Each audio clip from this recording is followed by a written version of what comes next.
तारकासुर के तीनों पुत्र तारकाक्ष, कमलाक्ष और विद्युन्माली ने कहा कि ये तीनों नगर जो आप हमें देंगे, मध्याह्न के समय अभिजित मुहूर्त में चंद्रमा के पुष्य नक्षत्र पर स्थित होने के कारण एक स्थान पर मिला करें और आकाश में नीले बादलों पर स्थित होकर ये क्रमशः एक के ऊपर एक रहते हुए लोगों की दृष्टि से ओझल रहे।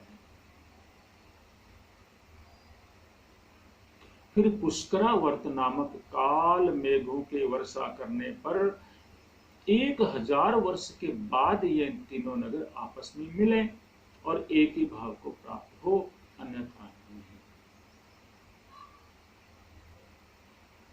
उस समय कृतिवासा भगवान शंकर जो वैर भाव से रहित सर्वदेवमय हैं, सबके देव हैं,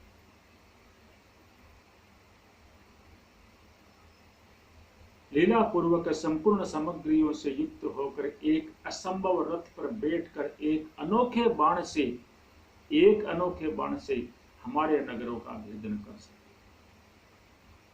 किंतु भगवान शंकर सदा हम लोगों के वंदनीय, पूज्य और अभिवादन के पात्र हैं, अतः वे हम लोगों को कैसे भस्म करेंगे? ऐसी धारणा करके ब्रह्मा जी से वर मांग रहे। ब्रह्मा जी ने कहा, तथास्तु, ऐसा ही।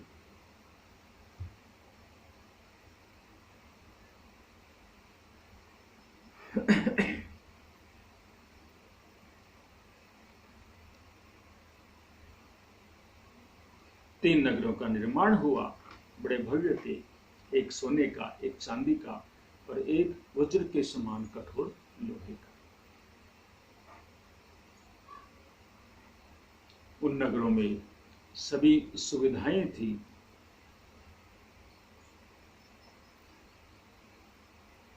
और तीनों असुर उन नगरों में सुखपूर्वक निवास करने लगे। सनत कुमार जी कहते हैं, हे व्यास जी, तारक पुत्रों के प्रभाव से फिर सभी देवता दुखी हो गए, क्योंकि सबको सताने लगे, क्योंकि उनके मन में यह भ्रम बैठ गया था कि हमें केवल शिव नष्ट कर सकते हैं। शिव तो हमारे वंदनीय हैं, हमारे आराध्य हैं, वे हमें कैसे नष्ट करेंगे? इसलिए हम जो मन में आए वो करेंगे। सबको सताने लगे, जिसको चाहो उसे मारने लगे। उनके नगर किसी को दिखते भी नहीं थे और कोई उन नगरों को भेद भी नहीं सकता था। तब संपूर्ण देवता इकट्ठे होकर ब्रह्मा जी के पास गए और अपना दुखड़ा सुनाया। ब्रह्मा जी ने कहा, कोई बात नहीं, मैं उनके वध का उपाय बताता हूं, भगवान शिव तुम्हारा कल्याण करेंगे।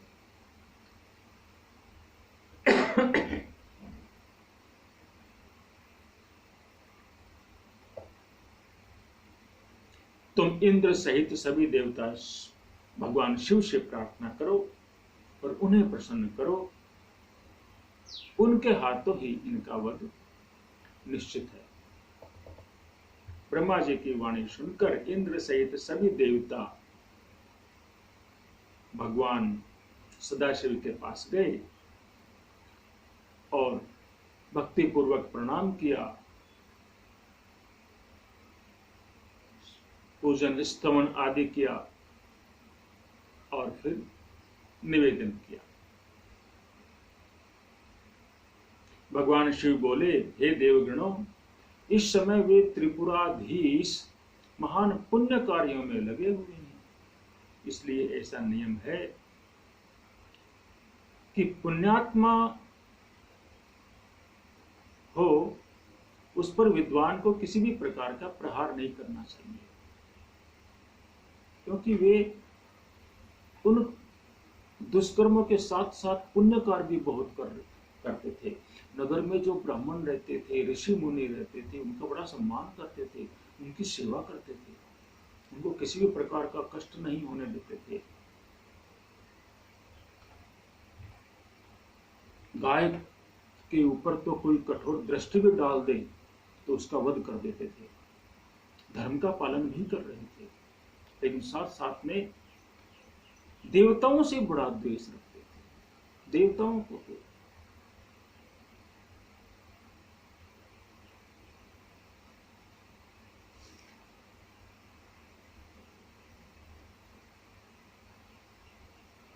तो भगवान शिव ने कहा,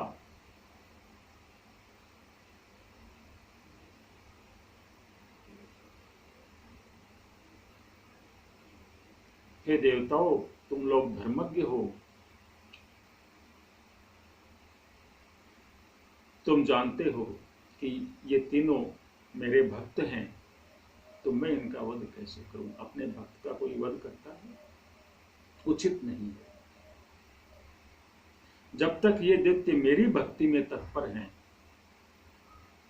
तब तक उनका वध मेरे द्वारा असंभव है। इसलिए तुम विष्णु के पास जाकर यह निवेदन करो। सभी भगवान विष्णु के पास गए।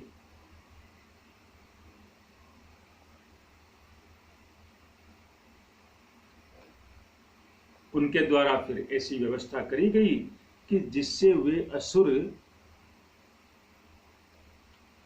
शैव अर्थात सनातन धर्म से विमुख होकर अनाचार में तत्पर रहने लगे। भगवान विष्णु ने अपनी माया छोड़ी और फिर वे तब तीनों असुर भगवान शिव की भक्ति और धार्मिक कर्मों से विमुख होने लगे और अत्याचार की ओर बढ़ने लगे, दुष्कर्मों की ओर भी बढ़ने लगे, दुराचारी हो गए।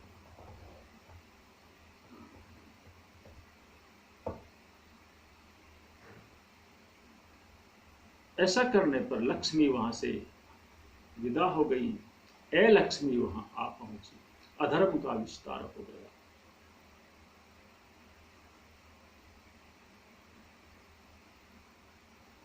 देवताओं ने पुनः शिव जी के पास जाकर उनका पूजन स्तवन करके निवेदन किया। नहीं मानने पर ब्रह्मा जी विष्णु जी भी वहां गए और उनको समझाया।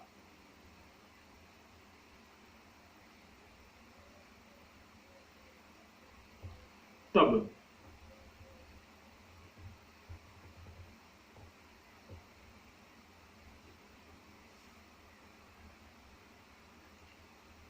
भगवान विष्णु ने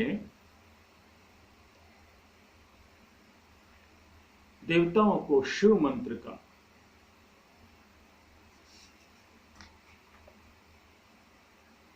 ज्ञान दिया।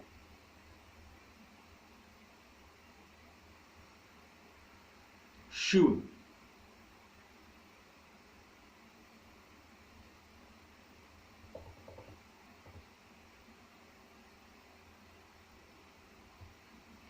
ओम नमः शिवाय।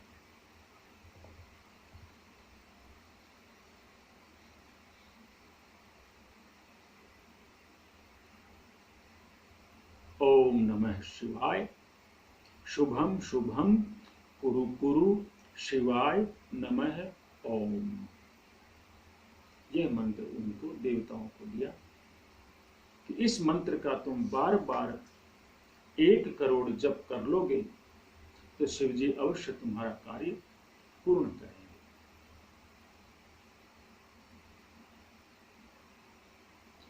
ऐसा करने पर भगवान शिव देवताओं पर प्रसन्न हुए और वर मांगने के लिए कहा। तब देवताओं ने कहा कि आप शीघ्र ही त्रिपुर का संहार कीजिए। त्रिपुर, 3 पुर, उन तीनों राक्षसों के 3 नगर।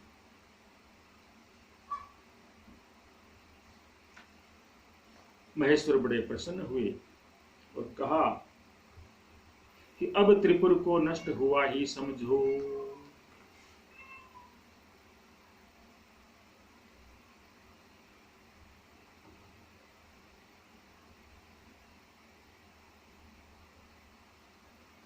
सभी देवताओं ने भगवान शिव के लिए एक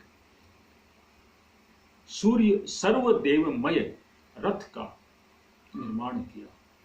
अर्थात वह देखने में तो रथ था, लेकिन वे एक तरह से वे सारे देवता ही इकट्ठे होकर रथ के रूप में शिव जी की सेवा में उपस्थित हुए थे। रथ के रूप में सारे देवता करे।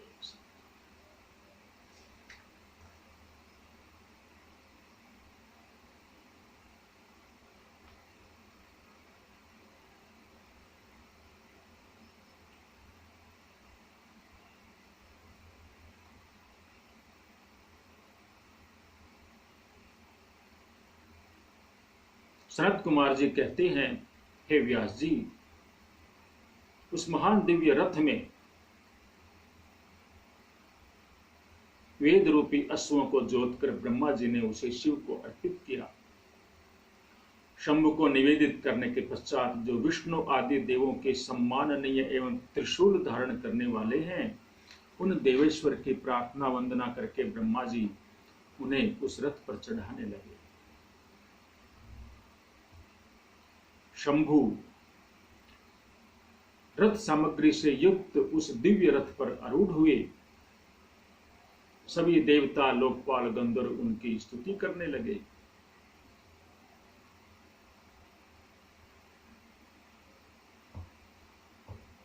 अब शिव जी उस रथ पर चढ़ ही रहे थे कि जो वेद संभूत वे जो घोड़े थे वे पृथ्वी पर गिर पड़े और पृथ्वी पर भूकंप आ गया, पृथ्वी डोलने लगी। शेषनाग शिव जी का भार सहन नहीं कर पाए और कांप उठे। तब उसी क्षण भगवान धरणीधर महादेव ने उठकर नंदीश्वर का रूप धारण किया और रथ के नीचे आकर उसको ऊपर उठाया। परंतु नंदीश्वर भी रथ पर आरूढ़ महेश का वह उत्तम तेज सहन नहीं कर सके। अतः तत्काल ही उनके भी घुटने टिक गए।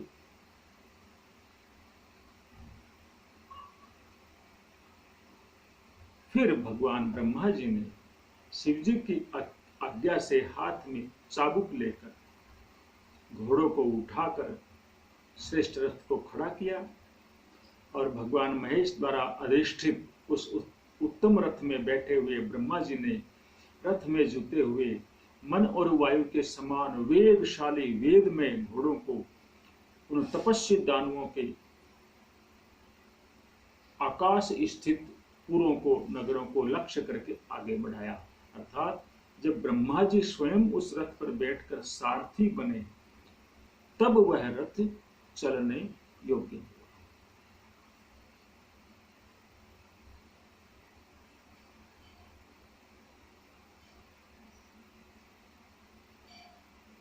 भगवान महादेव ने कहा, हे सुरश्रेष्ठों, यदि तुम लोग देवों और अन्य प्राणियों के विषय में, देवों, देवताओं और अन्य आप और हम जैसे प्राणी,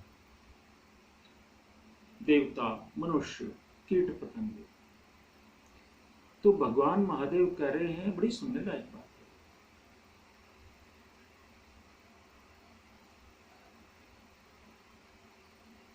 भगवान किसको कह रहे हैं? देवताओं को।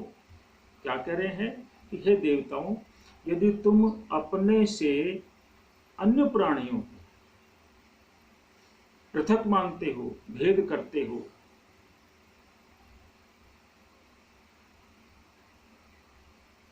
और पृथक पृथक पशुत्व की कल्पना करके उन पशुओं का आधिपत्य मुझे प्रदान करोगे, तभी मैं उन असुरों का संहार करूंगा। कैसे घुमा कर मारा। देवताओं को स्पष्ट कह दिया कि जिन प्राणियों को तुम अपने से निम्नतर समझते हो और पशु कहते हो, उन सब का अधिपति मुझे स्वीकार करो। और जिनका अधिपति भगवान महादेव को स्वीकार कर लिया जाए, तो उनका फिर कौन क्या बिगाड़ सकता है।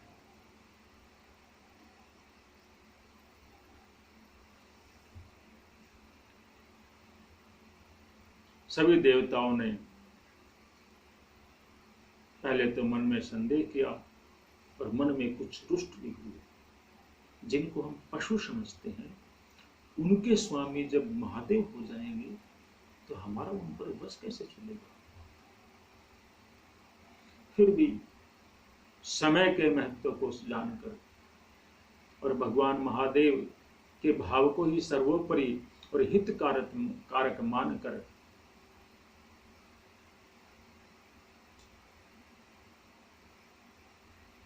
स्वीकार किया गया। और तब से भगवान महादेव का नाम पशुपति नाम, पशुपति। बोलिए भगवान पशुपति महादेव की जय हो।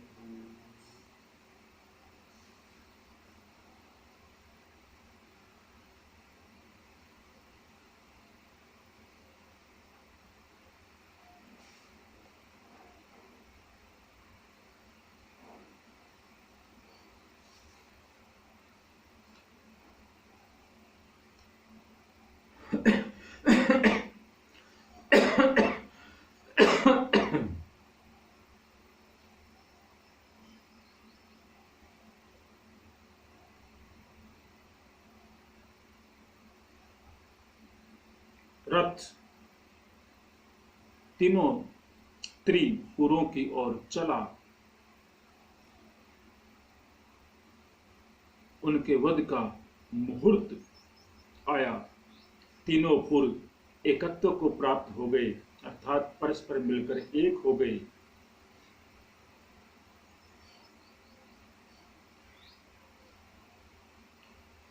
भगवान विष्णु ने कहा, हे महेश्वर, तारकासुर के पुत्र उन त्रिपुर निवासी दैत्यों के वध का समय आ गया है, इसलिए ये पुर एकता को प्राप्त हो गए, अर्थात एक एक हो गए, एक में हो गए।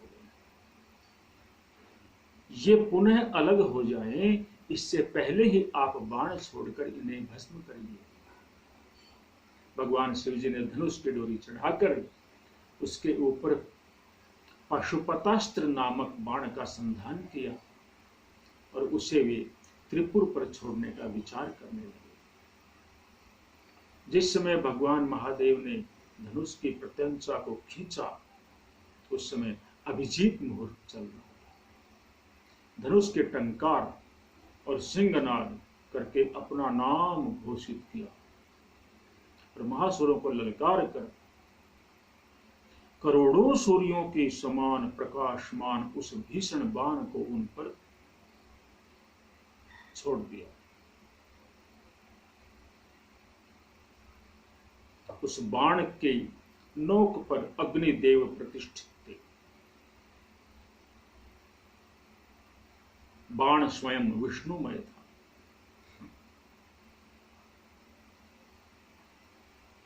उस बाण ने त्रिपुर में निवास करने वाले सारे दैत्यों को भस्म कर दिया।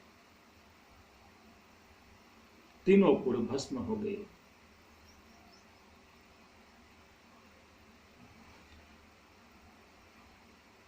उसी समय शिवजी की पूजा से विमुख होने के कारण चारों ओर हाहाकार मच गया। भाइयों सहित तारकाक्ष भी जलने लगा।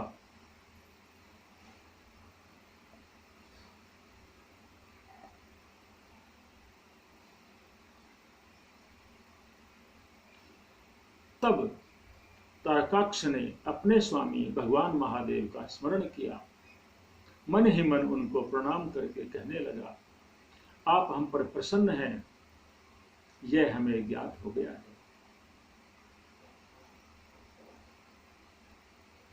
इस सत्य के प्रभाव में आप फिर कब भाइयों सहित हमको दग्ध करेंगे।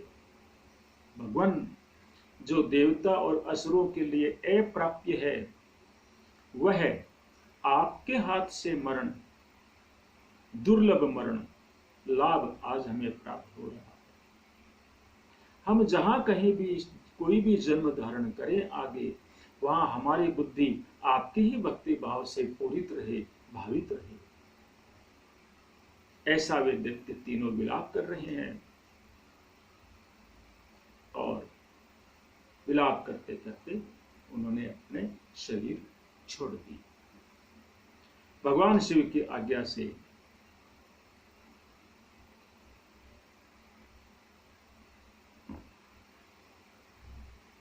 ये सब कुछ संपन्न हुआ।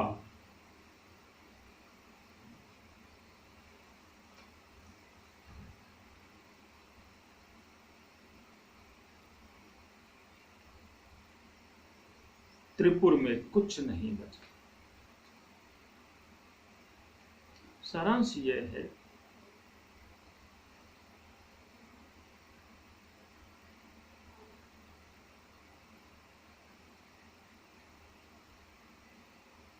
कि प्रत्येक व्यक्ति को उत्तम कर्मों के लिए ही प्रयत्न करने चाहिए। उत्तम कर्मों के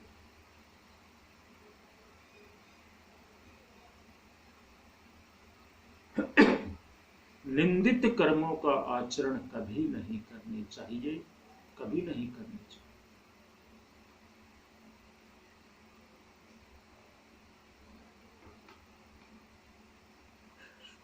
त्रिपुर भस्म हो गए, देवताओं का कार्य सिद्ध हो गया। भगवान शिव का क्रोध शांत नहीं हुआ। तब देवताओं ने बहुत समय तक उनकी स्तुति वंदना करी, तब जाकर शिव जी का क्रोध शांत हुआ।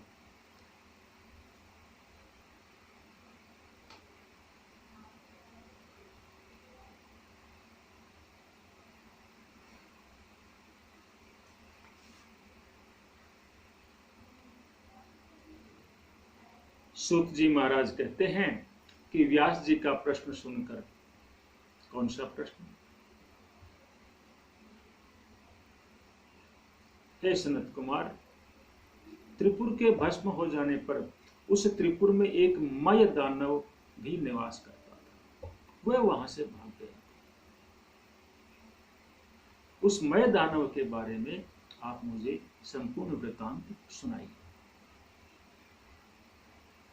तब सनत कुमार जी ने कहा, जब महेश्वर ने दैत्यों से खचाखच भरे हुए संपूर्ण त्रिपुर को भस्म कर दिया था, तब सभी देवताओं को महान आश्चर्य हुआ और उस समय शंकर जी के महान भयंकर रुद्र रूप को देखकर, जो करोड़ों सूर्यों के समान प्रकाशमान और प्रलयकालीन अग्नि के समान तेजस्वी था, उसे देखकर हिमाचल पुत्री पार्वती देवी की ओर दृष्टिपात करके संपूर्ण देवता भयभीत हो गए। सब प्रणाम करने लगे, स्तुति वंदन करने लगे।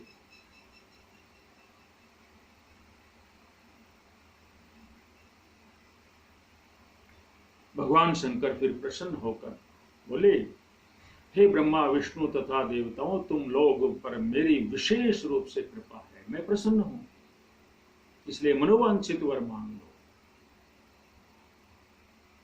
सभी देवताओं का मन प्रसन्नता से खिल उठा। तब देवताओं ने कहा, हे देवाधिदेव, यदि आप हम पर प्रसन्न हैं और वर देना चाहते हैं, तो जब जब देवताओं पर दुख की संभावना बने, तब तब आप प्रकट होकर सदा उनके दुखों का विनाश करते हैं।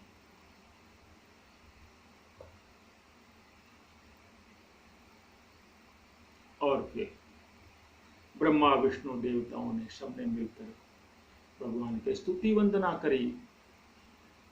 तब वे शांत होकर बोले, ठीक है, मैं सदा ऐसा ही करूंगा।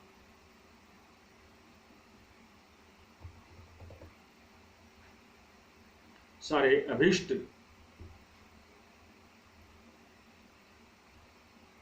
उनको प्रदान किए। उसी समय एक मय नाम का दानव जो वहां रहता था, वह भगवान शिव की कृपा से, क्योंकि वह भगवान शिव का भक्त था,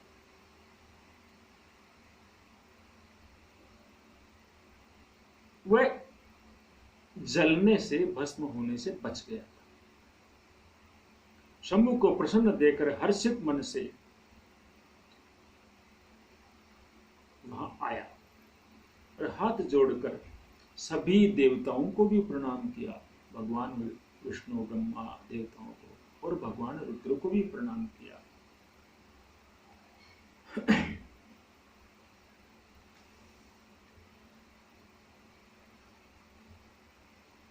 मैं दानव की स्तुति वंदना से भगवान शिव प्रसन्न हुए और बोले, हे दानव श्रेष्ठ, मैं तुझ पर प्रसन्न हूं, इसलिए तू वर मांग ले, मैं अवश्य पूर्ण करूंगा। मैं दानव बोला, हे महादेव, यदि आप मुझ पर प्रसन्न हैं तो मुझे वर पाने का अधिकारी समझते हैं, तो इसलिए मुझे आप अपनी शाश्वती भक्ति प्रदान कीजिए। आप अपनी ऐसी भक्ति प्रदान कीजिए जो कभी भी समाप्त न हो, चलती रहे। मैं सदा अपने भक्तों से मित्रता रखूं, दिनों पर सदा मेरा दया भाव बना रहे, दुष्ट प्राणियों से मैं दूर रहूं, कभी भी मुझ में आसुरी भाव का उदय ही न हो। हे नाथ, मैं निरंतर आपके शुभ भजन में तल्लीन रहकर निर्भय बना रहूं। भगवान शंकर तो सबके स्वामी है, भक्तवत्सल है। प्रसन्न होकर बोले, मैं दानव, तुम मेरा भक्त है, तुझमें अभी कोई विकार नहीं, तो धन्य है। अब मैं तेरा जो कुछ भी अभिष्ट वर है वह सारा का सारा तुझे प्रदान करता हूं। परिवार सहित जाकर वितल लोक में चला गया, तो वह स्वर्ग से भी अधिक रमणीय है, तो वहां प्रसन्न चित्त रहते हुए मेरा भजन करते हुए निर्भय होकर निवास कर। मेरी आज्ञा से कभी भी तुझमें आसुरी भाव का उदय नहीं हो।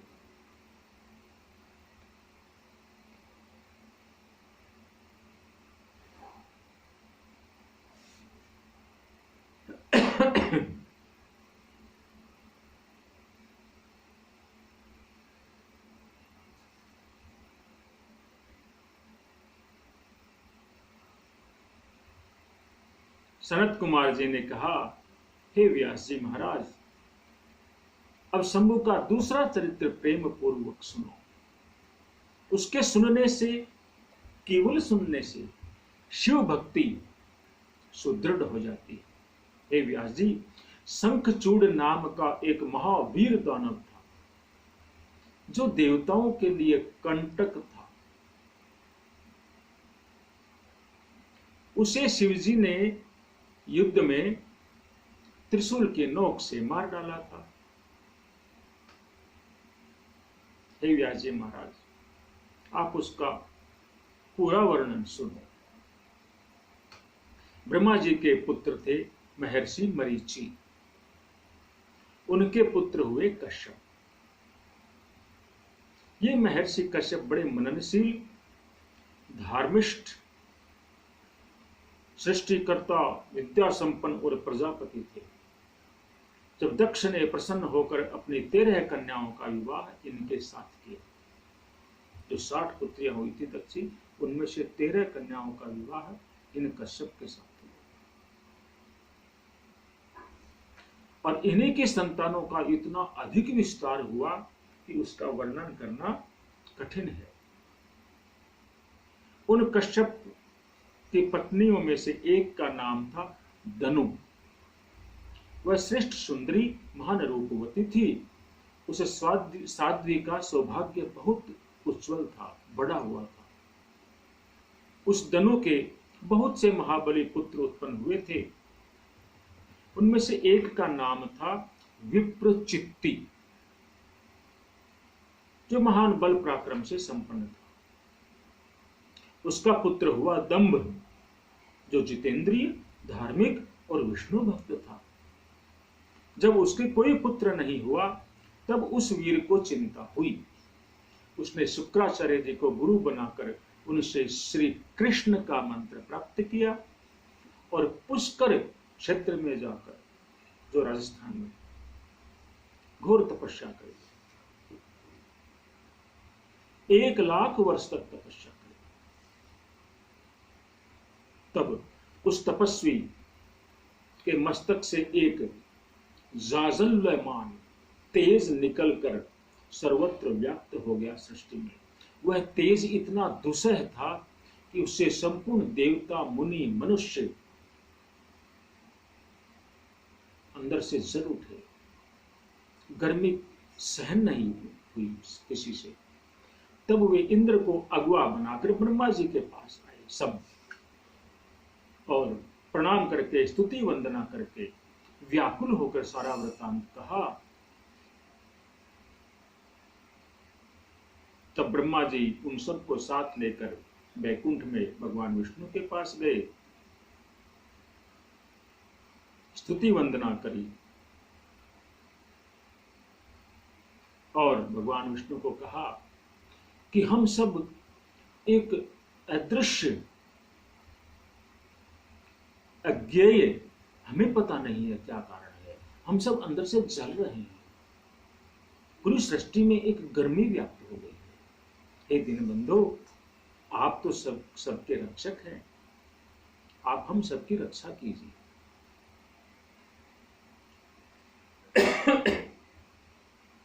भगवान विष्णु मुस्कुराए और प्रेम पूर्वक बोले,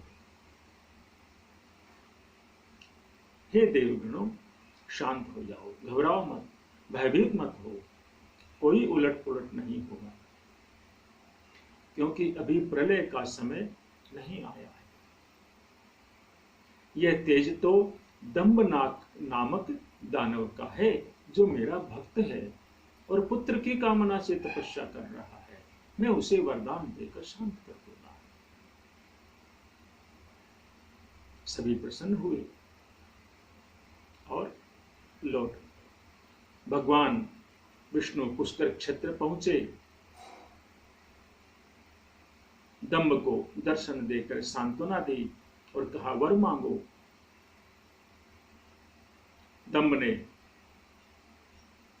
एक ऐसा वीर पुत्र मांगा जो विष्णु भक्त हो, महान बल पराक्रम से संपन्न हो, जो त्रिलोकी को जीत ले, परंतु देवता उसे पराजित नहीं कर सके।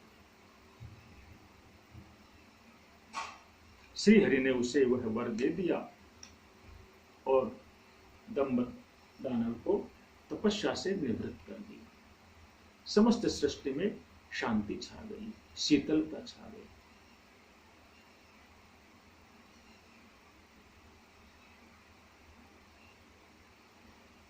दंभ अपने घर लौट आया।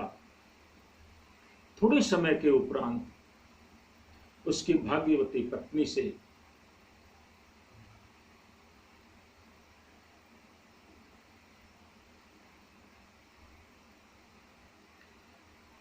भगवान कृष्ण का एक पार्षद सुदामा नाम का गोप था, जिसे राधा जी ने श्राप दे दिया था। वही इनके गर्भ में प्रविष्ट हुआ। समय आने पर साध्वी दंभ पत्नी से एक तेजस्वी बालक का जन्म हुआ। बहुत से मुनीश्वरों को, ब्राह्मणों को बुलाकर विधि पूर्वक उसका जात कर्म आदि संस्कार किए। बड़ा उत्सव मनाया गया और उस बालक का नामकरण किया गया। नाम रखा गया शंखचूड़।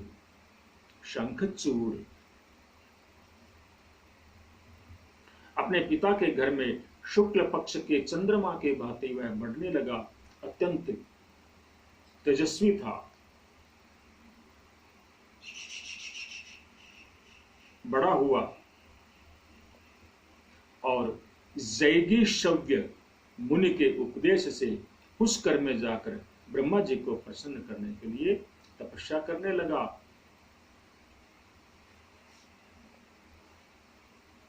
शंखचूड़ को वर देने के लिए ब्रह्मा जी पधारे, कहा, वर मांगो।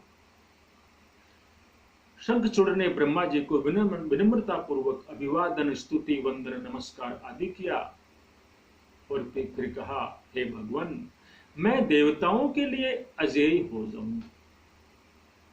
ये दैत्य देवताओं से बड़े चिढ़ते थे और किसी से, मनुष्यों से नहीं लड़ते थे। ब्रह्मा जी ने कहा तथास्तु, ऐसा ही हो।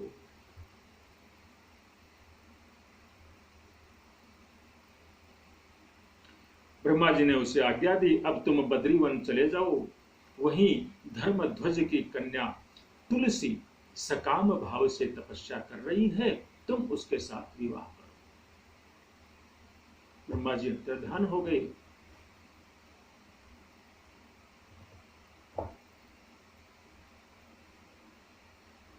शंखचूड़ प्रसन्न हुआ।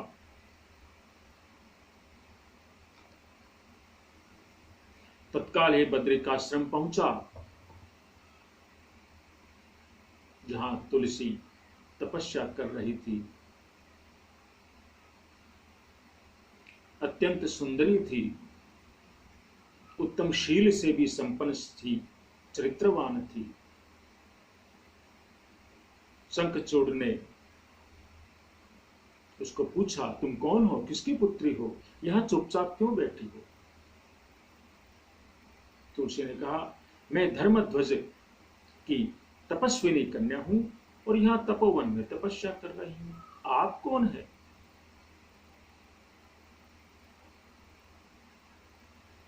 आप तो बड़े तेजस्वी जान पड़ते हैं, आप यहां से चले जाइए।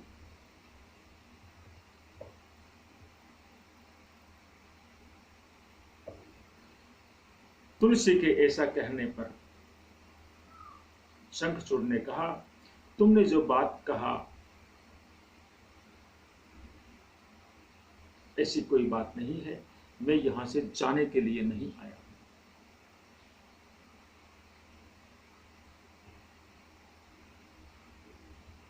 जगत में जितनी पतिव्रता नारियां हैं उनमें तुम अग्रणी लगती हो। मेरा तो ऐसा विचार है कि जैसे मैं पाप बुद्धि और कामी नहीं हूं, उसी प्रकार तुम भी काम के पराधीन नहीं हो। फिर भी इस समय में ब्रह्मा जी की आज्ञा से तुम्हारे समीप आया हूं और गांधर्व विवाह की विधि से तुम्हें ग्रहण करूंगा। भद्रे, क्या तुम मुझे जानते नहीं हो? मेरा कभी नाम नहीं सुना? अरे देवताओं में मेरे नाम से भगदड़ मच जाती है। मैं महाराज दनु का वंशज हूं और दंभ नामक दानव का पुत्र हूं। पूर्व काल में मैं भगवान श्री हरि का पार्षद था। मेरा नाम सुदामा गोप था। राधिका जी के श्राप से मैं अब दानव हूं।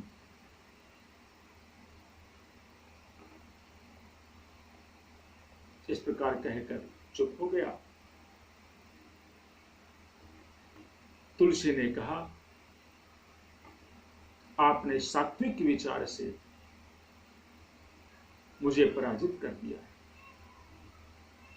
जो पुरुष स्त्री द्वारा परास्त न हो सके वह संसार में धन्यवाद का पात्र है, क्योंकि जिसे स्त्री जीत लेती है वह पुरुष सदाचारी होते हुए भी सदा अपवित्र बना रहता है।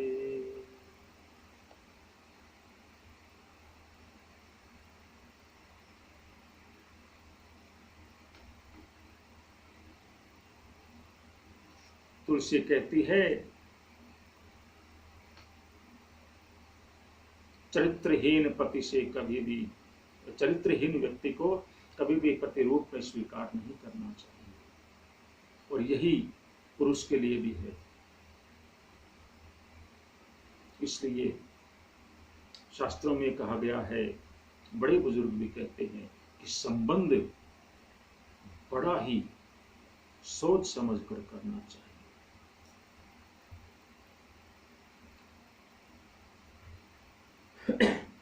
तुलसी और शंखचूड़ वार्तालाप कर रहे थे। उसी समय ब्रह्मा जी वहां आ गए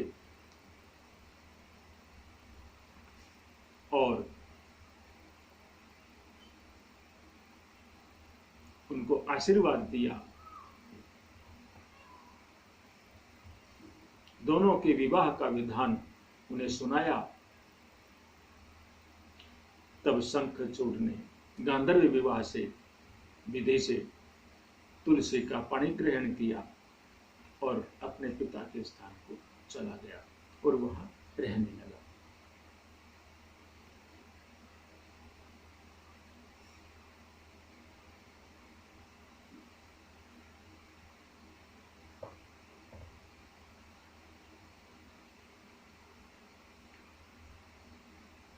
शंखचूड़ का असुर राज्य पर अभिषेक हुआ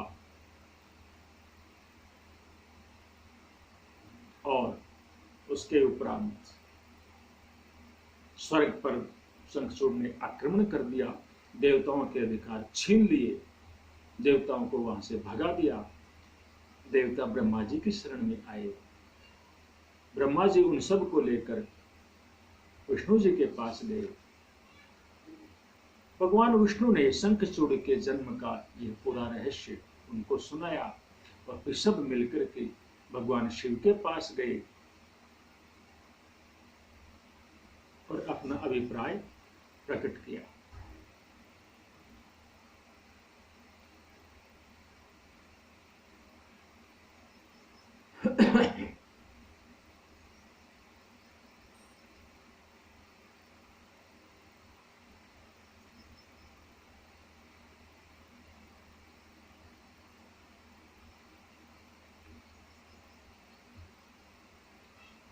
देवताओं का दुख सुनकर भगवान रुद्र ने उन्हें आश्वासन दिया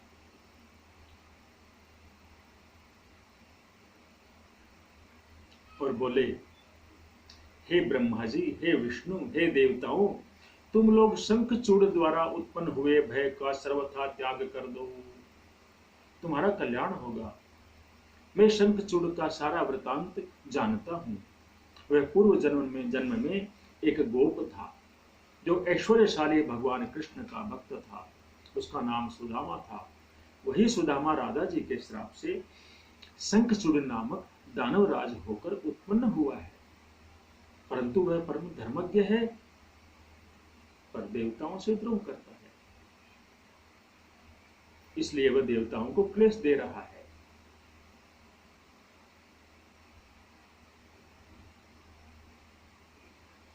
तुम कैलाशवासी रुद्र के पास जाओ, वह रुद्र मेरा ही उत्तम रूप है।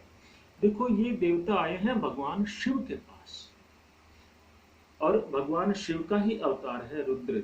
ब्रह्मा, विष्णु, रुद्र, उनको महेश भी कहते हैं, शंकर भी कहते हैं। ये कैलाश पर रहते हैं। और भगवान शिव वह तो परमपिता परमात्मा है, इन तीनों से ऊपर है, हालांकि तत्वतः एक ही है। अब यहाँ ये देवता गए थे भगवान शिव के पास जो परमात्मा है, और भगवान शिव ने उन्हें जाने के लिए आज्ञा दी रुद्र के पास जो कैलाश पर रहते हैं। कहते हैं रुद्र मेरा ही रूप है।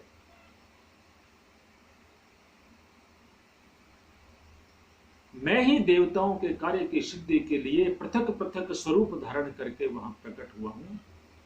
मेरा वह रूप ऐश्वर्यशाली है, परिपूर्ण है, इसलिए मैं भक्तों के वशीभूत होकर सदा ही कैलाश पर्वत पर निवास करता हूं। ऐसा भगवान शिव कहते हैं कि रुद्र के रूप में मैं कैलाश पर्वत पर निवास करता हूं। कैलाश पहुंचकर देवताओं ने स्तुति वंदना करी।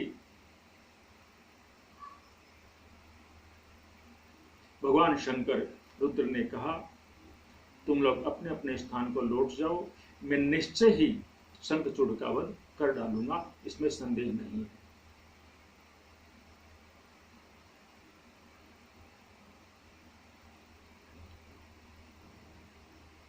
भगवान रुद्र ने शंखचूड़ के वध का निश्चय किया। अपने गण गंधर्व राज चित्ररथ को दूत बनाकर शंखचूड़ के पास भेजा। शंखचूड़ को खूब उसने समझाया, परंतु उसने बिना युद्ध किए देवताओं को राज्य लौटाना स्वीकार नहीं किया। तब भगवान शिव अपने समस्त गणों के साथ शंखचूड़ से युद्ध के लिए प्रस्थान किए। उधर शंखचूड़ ने चित्ररथ के जाने के बाद अपनी पत्नी तुलसी से सारी बात कही।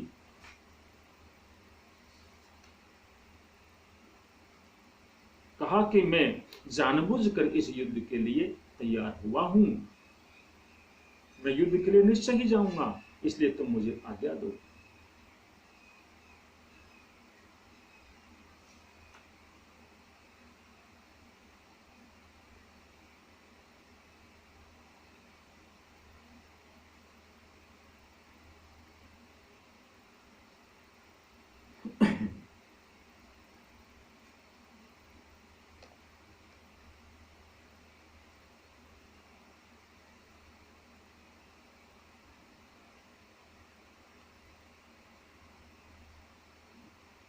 देवताओं और दानवों में भयंकर संग्राम हुआ। शिव के गण भी वहां थे, सब थे। शंखचूड़ के साथ वीरभद्र का भी संग्राम हुआ। भद्रकाली के साथ भी भयंकर युद्ध हुआ। आकाशवाणी हुई। तब शिवजी का शंखचूड़ के साथ युद्ध हुआ। फिर भगवान शिव का उनके साथ युद्ध हुआ, परंतु वह मारा नहीं गया, क्योंकि पतिव्रता नारी का कवच उसके साथ था। तब भगवान विष्णु द्वारा अपनी माया छोड़कर शंखचूड़ का कवच उन्होंने हरा, तुलसी के सील का हरण किया। तब त्रिशूल द्वारा शंखचूड़ का वध हुआ और समस्त सृष्टि का दुख से निर्वाण हुआ, सभी सुख को प्राप्त हुए। बोले श्री नर्मदेश्वर सांब सदा शिव भगवान की जय हो।